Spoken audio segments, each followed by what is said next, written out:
Hello everyone, welcome back to Sky Academy College Counseling 101. It's great to see you guys again. I'm your counselor, and today we have another topic to talk about. So today's topic is also a very important topic. The topic is, do we take the SAT or do we not take the SAT in 2025 and 2026? So this question isn't easy to answer, but we're gonna dive into some important facts and elaborate what's very, very important. I know some of you, sigh out loud and think about, all right, when I say the SAT, the exam, right? But here's the real question. Should we be bothered with trying to take it? And it's not very simple, but I'll give you my honest opinion and some facts as well. So why test optional exists in the first place, right? So once COVID happened, there was a lot of students that weren't able to take the SAT and ACT.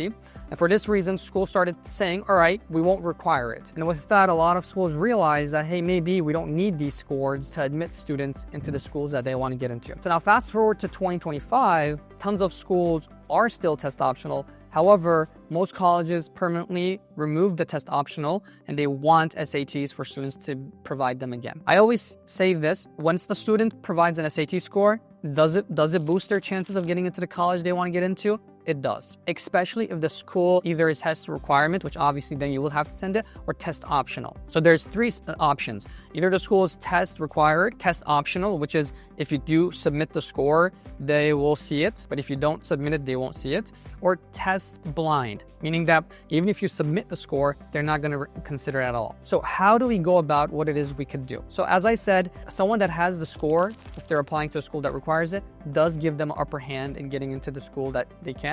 But however, it is complicated. So let's talk about why schools require SATs. They require it because it's a criteria of evaluating for them still at what level you are when they're trying to admit you into the school that they want to admit you. So for instance, if a student is applying to a school, right, a big school, let's say for instance, Brown University, the university that you guys can see, that university exists, it's an Ivy League school and they require a SAT. If a student were to not apply there without an SAT, they wouldn't be able to get accepted. But if the school didn't require it, right, and it was optional, let's say you can submit it or you can't, the one that does submit it does have an upper hand. Why? Because they might have the same extracurricular activities, they might have the same amount of accomplishments, but one person has a score and that score is very good and another does not report any score. I get the question, what if my score isn't good enough? Then that's something you want to evaluate with your counselor. I can't give a concrete answer here, but if you feel like your score is going to diminish your chances of being able to get into a good school and that school has high standards with SAT, then it could be best that you don't submit it. Because for instance, the school can require, their expectation is 1,400 out of 1,600 on the SAT and your score is like 1,100, 300 scores lower, then it might be ideal for you to not submit your SAT. But as I said, again, it does have a lot of benefits in the context of keeping you one step ahead in comparison to your peers. So what other pros do taking the SAT have? Scholarships. So a lot of merit-based scholarships require the SAT and ACT scores. A lot of us in the country require to get A's, right? I'm one of these persons. I was someone like that when I was in college too. Similarly, as I'm studying my grad education, you guys will need aid. And if you need aid, SAT does provide a lot of opportunities for you to get that aid. And it's a requirement to report your SAT score. So that's worth sitting through and thinking about when you're taking the SAT. And finally, it is a flex. So if you do well, as I said, on your SAT, and if you're not good on the other sections, let's say your GPA isn't as good, let's say your extracurriculars doesn't look as strong, then a SAT exam score is required. Not required, but it does boost your chances in getting into that college that you might want. So hypothetically speaking, the GPA requirement is like a 3.5, yours is a 3, right?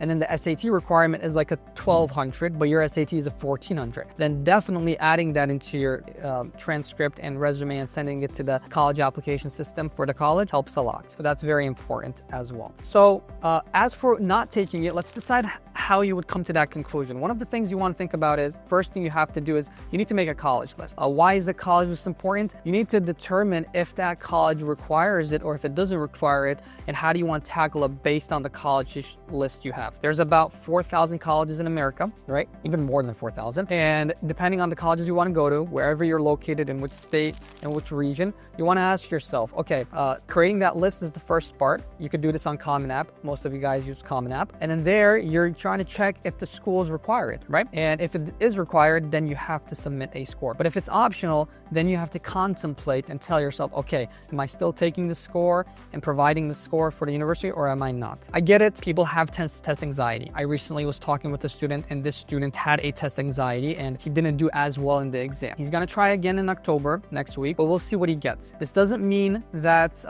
he can't do well or he's not gonna submit it, but it's something that he has to contemplate. And if he feels like he doesn't want to submit it because he's not gonna do well, then that's an evaluation you have to make. As I said, talking with your counselor and your parents and the expectations that exist is very important as well. Be real with your test taking skills. I mentioned this. I was going to talk about this. That's very important. So know how you stand. If you feel like you're not a good test taker, it's not going to help you. Don't take it then, and don't report that score. But if you feel like you've got a shot and if you're real with yourself, do so. A lot of people tell me, oh, I'm not a good test taker and I don't do well. Well, they don't study enough. So you want to tell yourself maybe studying and working hard and trying to get that score is important. I would say it is definitely if you push yourself. And take a practice test. You guys take PSATs right in high school. Definitely try to take a PSAT, see where your potential lies. And if you're practicing, you see progress, push yourself. But if you're on the brink, right, some students are seniors, some students are coming towards the end of their path and they feel like, you know, there isn't a chance to really boost it and they're late to the party and the schools don't require it and they think they have a better case with their other requirements, with their GPA, with their extracurricular activities, with the amount of languages they know,